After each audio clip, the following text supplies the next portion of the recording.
I made it. What? I made it. Good.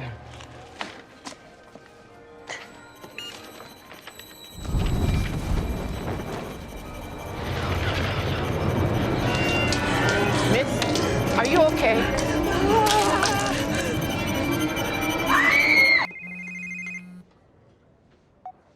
Amanda? John, I messed up. Will you please help me? I messed up. Where are you? Amanda, what are you...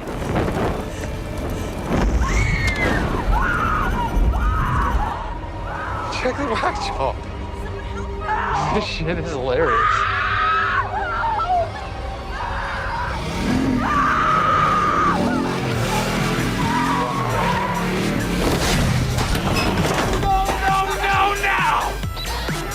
What the hell? What the hell?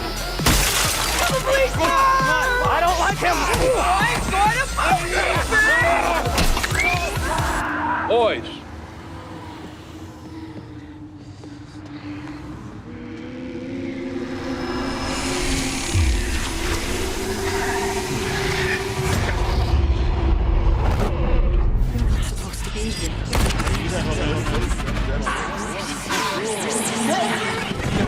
I'm just doing my job.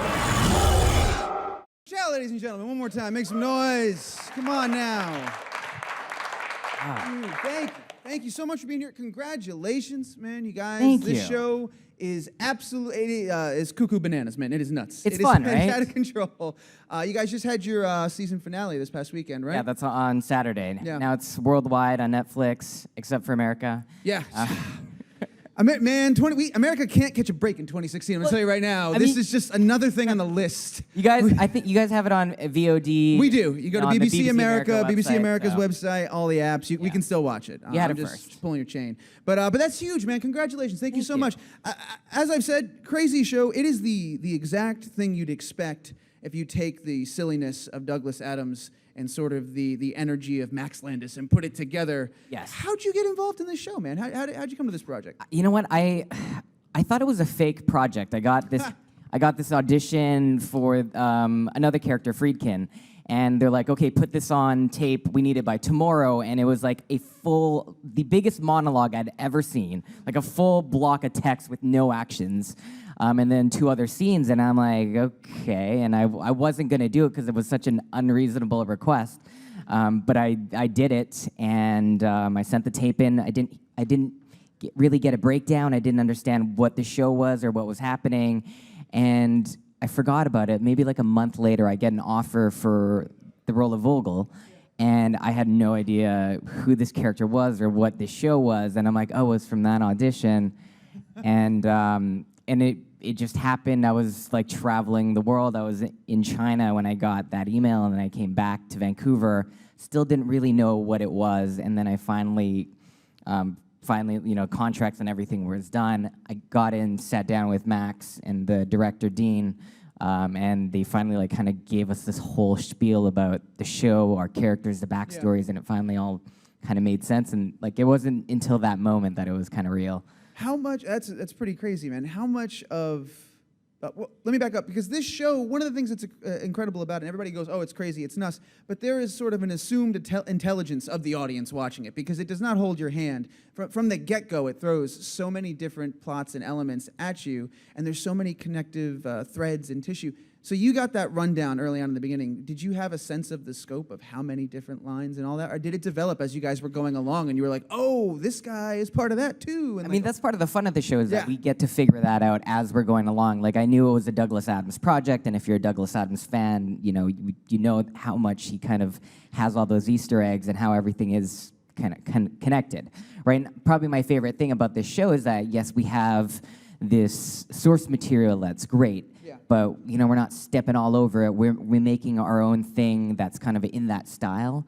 And Max did a great job with setting up so many things that do pay off. So even for us that have read the scripts, that have were there when we were shooting it, making all those decisions, and we've seen the episodes numerous times, we still have to go back and over, oh yeah, that thing connects to that thing, and that's part of the fun of it, is that this show is kind of made for a fandom, for people to rewatch and really pick apart, and that's what I really love about it, is that yeah, it's made for fandoms, and I'm very much a fandom. Well, person. for sure, and it's funny that you said that. It is not even just like all the different elements to pick apart, but the costumes are great, the characters are great. It feels like there are tons of people out there. Have you guys been seeing a great fan response, cosplaying, stuff like that? It's usually something like that takes a while. Like it's not usually right out of the gate. It's true. Yeah. I've already seen my first cosplayers that they came as the Rowdy 3. Well, there's only 2 of them. That's fine. There's 4 of the Rowdy 3. I know, mean, there's you can 4 really of play them. with the numbers, right? You can. So they had cross and grips. I'm like, where's Vogel? And they're Where's like, the you're Vogel? Vogel. So I'm like, okay, fine. That's a good suck-ass answer. Well, it's But it worked. So the Rowdy 3, which you're a part of, you guys are vampires, but in an unconventional sense, right? Like, explain a little bit about the Rowdy 3 and what the 4 of you are, and sort of what your character is. So in we're the like, show. I'm still trying to figure that out.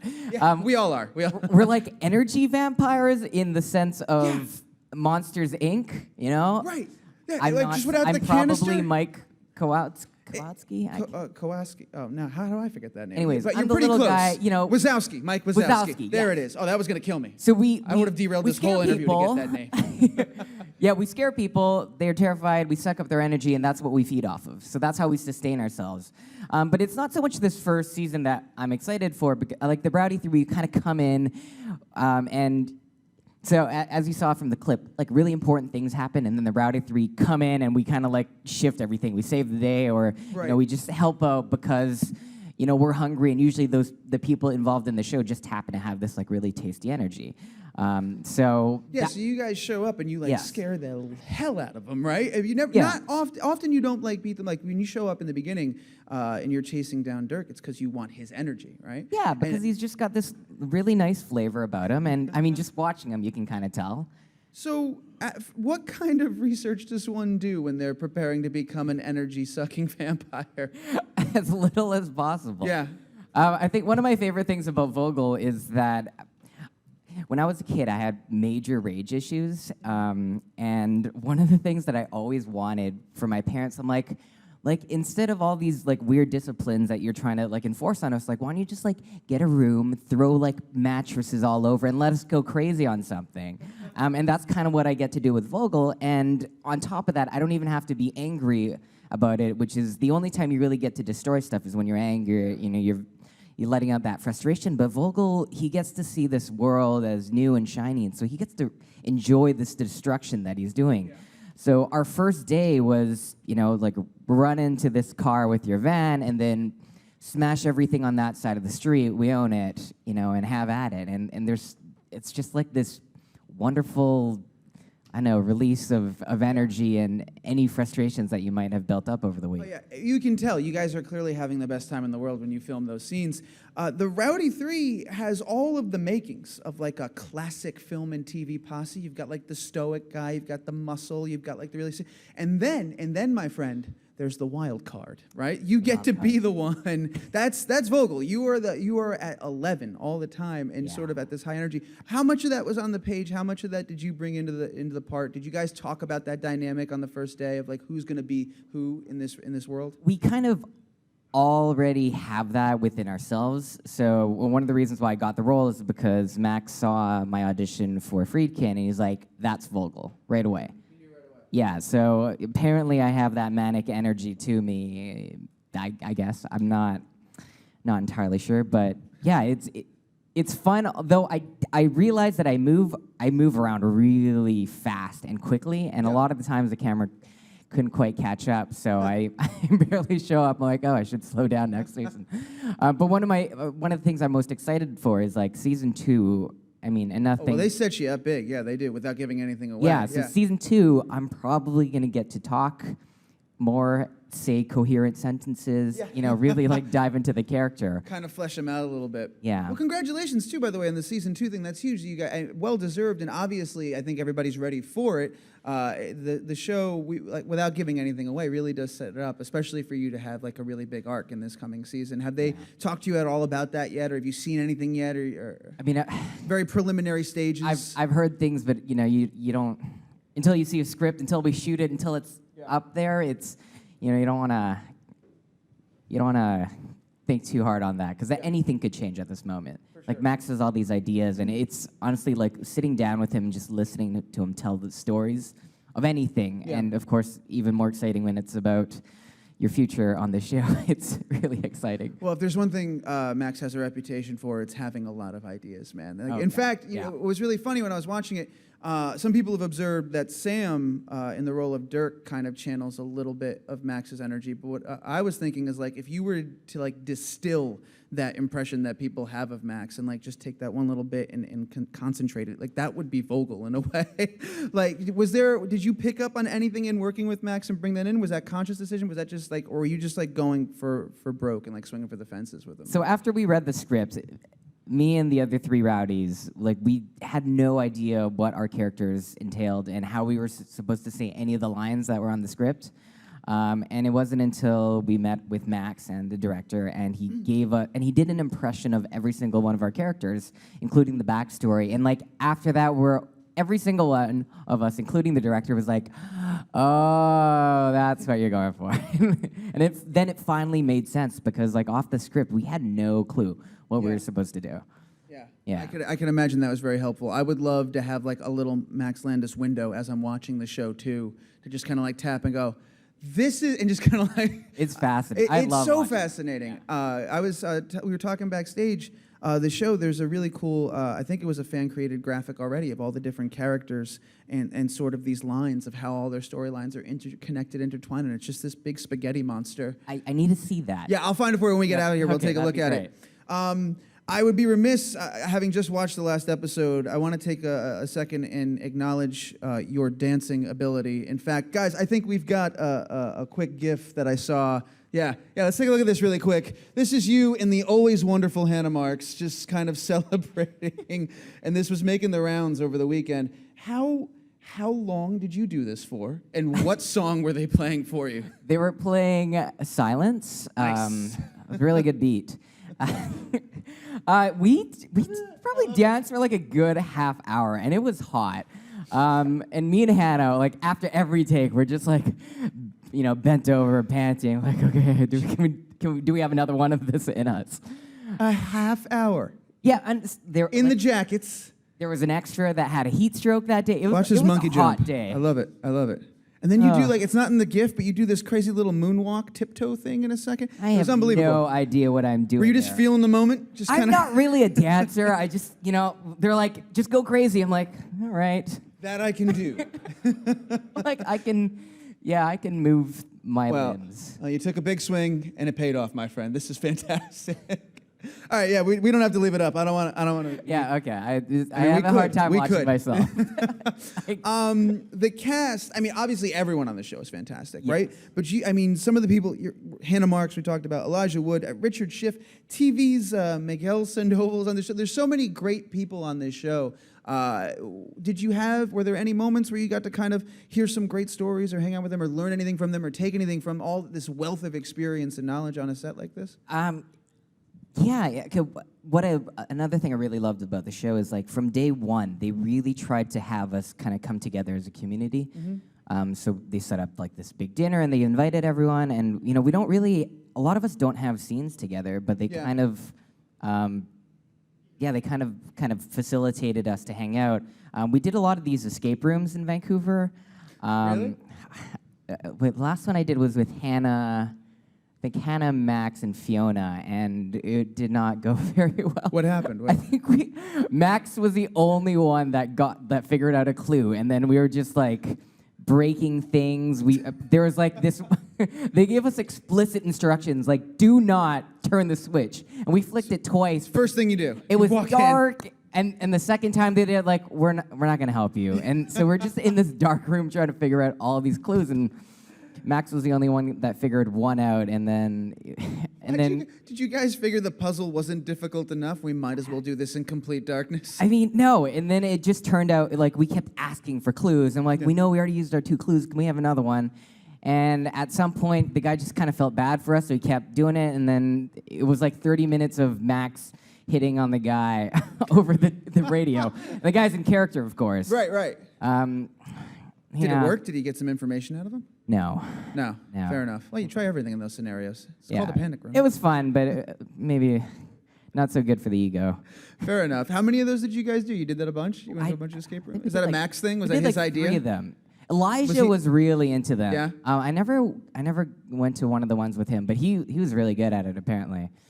Yeah, we did that. We went to a lot of dinners, and like with the show coming out, we live tweeted a lot. Yeah, it was a and lot so of we fun. try to come together as a group. So I was here in New York for the season finale. I hung out with Hannah and Jade at Hannah's place. So it's really cool because you don't always hang out with the cast, Right, you know, right. when you're not shooting. And for this show, we kind of have. Yeah. Yeah. All the more reason to be excited for season 2, right? Just get back, hang out Yeah, with you your know, we're friends already again. figuring out, like, okay, when we're going to be in Vancouver, where should we live? Maybe we should kind of, like, facilitate that. I suggested we rent a mansion and, like, just take a side each. Because it's so crazy expensive in Vancouver that it's more I don't affordable think- that way. I think it's very rare when you can pull it off that someone says, we should rent a mansion, that everybody else goes, nah. Like, I'm pretty sure like that's the easy thing to get buy-in on. Is that Well, we there's should- there's a lot of students that are doing that because Yeah. it's cheaper than renting your own place, Man, it's got to be awesome. which is weird. Yeah, it's weird, but also, I can't imagine a cooler place. Just get a mansion. Just call it your castle. That's what I said. Put in a moat. All right, there's one more, but we're going to go to audience Q&A in a second. Before we do that, there's one more thing I wanted to talk to you about. I thought it was really cool and interesting that your journey didn't start as you wanted to be an actor. Actually, you're a highly trained martial artist, which is really cool. I wanted to just ask you about that a little bit and how that kind of got you here, and then see if any of that kind of paid off on the show.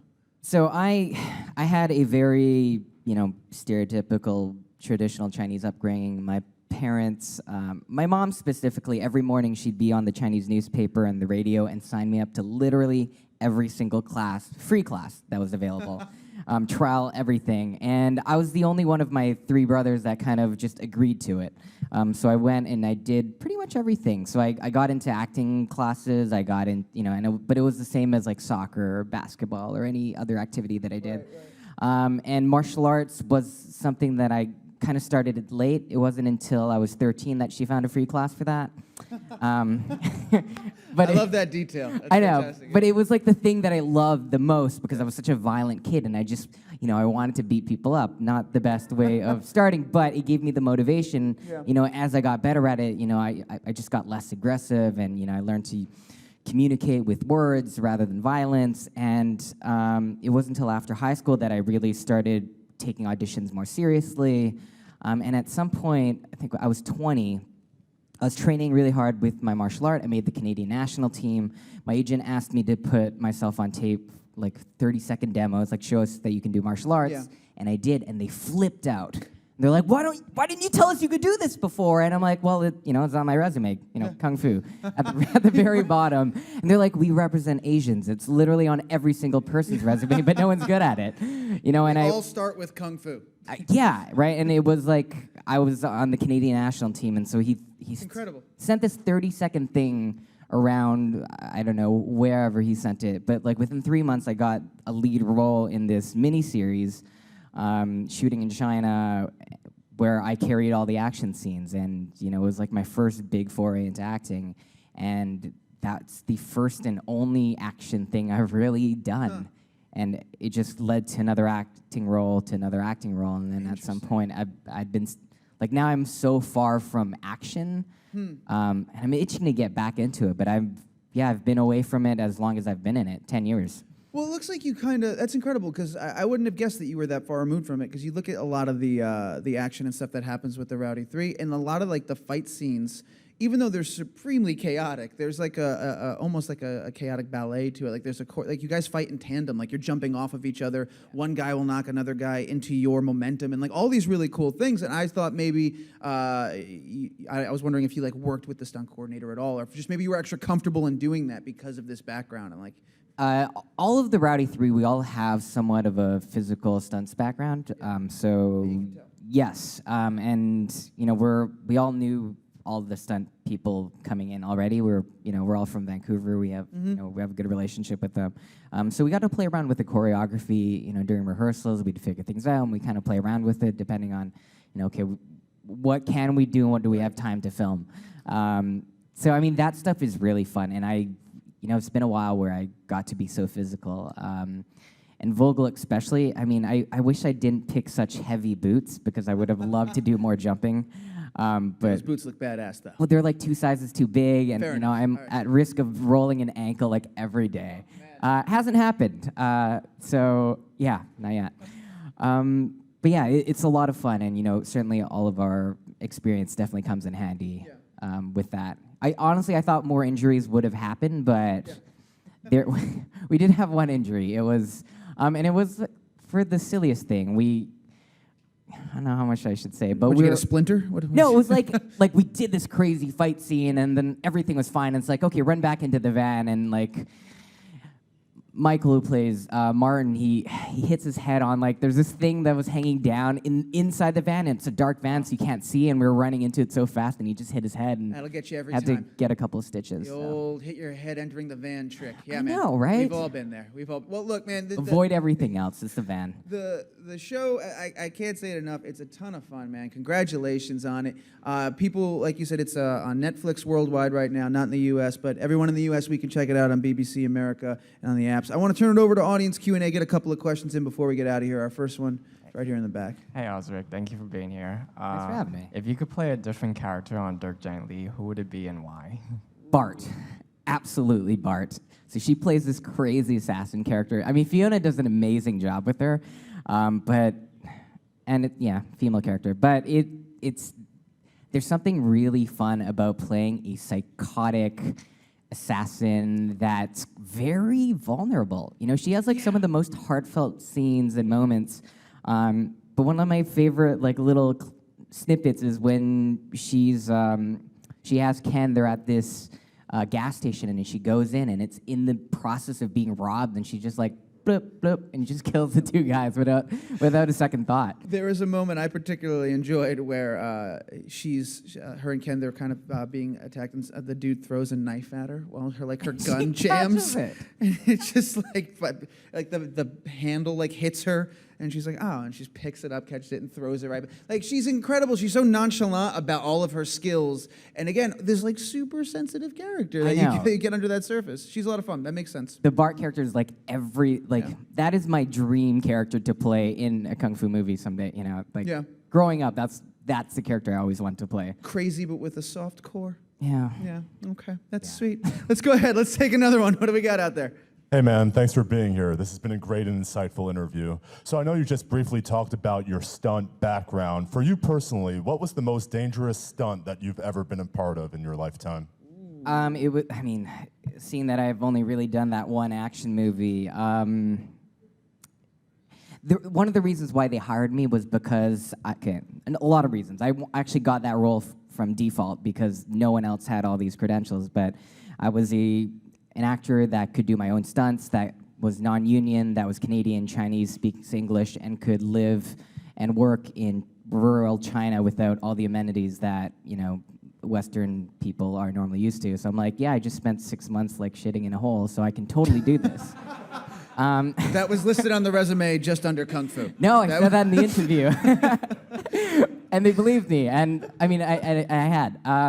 So it was the big finale battle, and they had this huge battle scene. It was it was a battle, and we had this sequence that we choreographed, and I was I just seen my girlfriend get knocked out. I think she's dead, and I just go into this blind rage, and I run through this battlefield, and I fight 6 different guys as I'm running. And then I end up in this mud pit, and I'm wrestling this dude in a mud pit, and then I somehow find my way to the rock, and I pick up this rock and I smash his head in, and then and then we have this moment where I realize my girlfriend's not dead. And it's a 6-minute sequence, and it was raining and it was cold, and so I did this whole sequence, and the running part was choreographed, because that's dangerous, but the wrestling in the mud was not choreographed. It's just wrestle for however long you feel like, and then there's a big rock here, a real rock, which in retrospect should not have been real, because what if I slipped? And it was really slippery. But I had real scratches because the sand was so abrasive. I lost both my contacts, so I was blind by the end of it. And there were so many things that looking back, I'm that would never fly in North America. So we did that, and it was a 6-minute clip. They had 4 cameras, and then we did it again. And it was yeah, that was probably the craziest thing, and still, really fun thing that I got to remember doing. But the second time I did it, I was completely blind, and I'm like, okay, like I have to memorize my steps because I can't really see the foothold that I'm gonna jump off of. So I had to count my steps. I'm like, okay, 4 steps here, jump. That guy's gonna be there. I mean, I could kind of see like blurry images, but like the floor I couldn't really tell. And I'm like, okay, 3 steps there, 2 steps there, And so that was kind of fun in its difficulty, and I guess how dangerous it really was. But I like a challenge, so yeah, I'm glad I got to do that. Question, at the end of doing that, having achieved all that, has there ever been a moment of reflection of like, holy crap, that was really dangerous? Just like... Yeah, I have a lot of those in life, but that's, I like to live. I don't want to shelter myself because of a potential risk. That's never how I've that's never been my motto. And so I take a lot of risks, because of the potential rewards that come. Yeah. Where there's risk, there's reward, and I live by that. I also really, that's fantastic, man. And I also really enjoy that the potentially most dangerous part was the least choreographed. Yeah, we're going to have you roll around in this pile of mud and water and throw these rocks at each other. You'll figure it out in the moment. The most dangerous was that I could have smashed this guy's head in with this because his rock. head was there, and it was up to me to like have this like 20, 30-pound rock. Good God. And do like this and like stop it right before his head. And like thinking back, I'm like, that was dangerous. Can I ask you though? Yeah. How badass was that scene on camera? Really huh? badass. Yeah, it's pretty badass. All right, it was worth it. There we go. And at the end, they're like, more blood, more blood. And it was just literally like 2 Chinese guys in the floor, like throwing cups of blood at my face. I love it. Like, this is your apocalypse now moment. I'm like, I hadn't seen that movie. It's like, don't worry, it's good, it's good. Just trust me. That's fantastic. All right, well, we got time for one more question. Let's see what we got right here. Hey, Osric, thanks for being here. I actually remember you on YouTube with the Hollywood Show doing all those parody videos. I was just wondering, like, how did you get involved in that, and if there's a, like maybe a chance that maybe Dirk Gently might be in there? That's a good call. So I met the Hollywood girls at this random convention in Spain, and we got off. We got a ride from the airport to the hotel together, and I try to be very friendly, and I'm introducing myself, and I'm like, hey, what are you here for? And they're very shy about it. Like, we make these little YouTube videos online, and I'm like, can I see it? And they give me a card, and I looked them up, and the first one that I saw was the Doctor Who one. And it blew my mind in terms of the production value of the set that they build, just like the camera rigs and stuff. And I just raved about them like all weekend. Like, you totally undersold yourself. This is incredible. This is not like, just sisters doing a thing in their backyard. This was like, TV level quality at the very least, and they're still getting better, and they're completely self-taught, and it's them and a couple of friends that they work with a lot, and I was just blown away by them. And so right off the bat, I'm like, when are you gonna do a Supernatural parody? And they're like, well, we used to watch the show, and we haven't really gotten into it, and they asked me to do the Walking Dead one, which I'm like, yeah, I will totally be Glenn. I'm assuming that's who you want me to be. And I did it, and it was a lot of fun, and eventually came around to doing a Supernatural one, and Supernatural being what it is, like, I got the cast to agree to be in a parody of their own show. And it became their most successful one ever, and then they asked me to do the Sherlock one, and I was gonna do their Suicide Squad one that they just shot, and it was the first time she actually, because I do a lot of cosplay, and I, sometimes I'll cross-dress, and she's like, asked me to do a female character, which I won't name, but I was busy, so I couldn't do it. But a Dirk Gently parody, that's a great idea. And I will be maybe Bart. That's your chance. You can do it. Well, I have to let you go, but I want to remind everybody, I binge-watched the show, and man, it is a fun experience. It really lends itself to that experience. You can check it out on BBC America's website. They got the apps.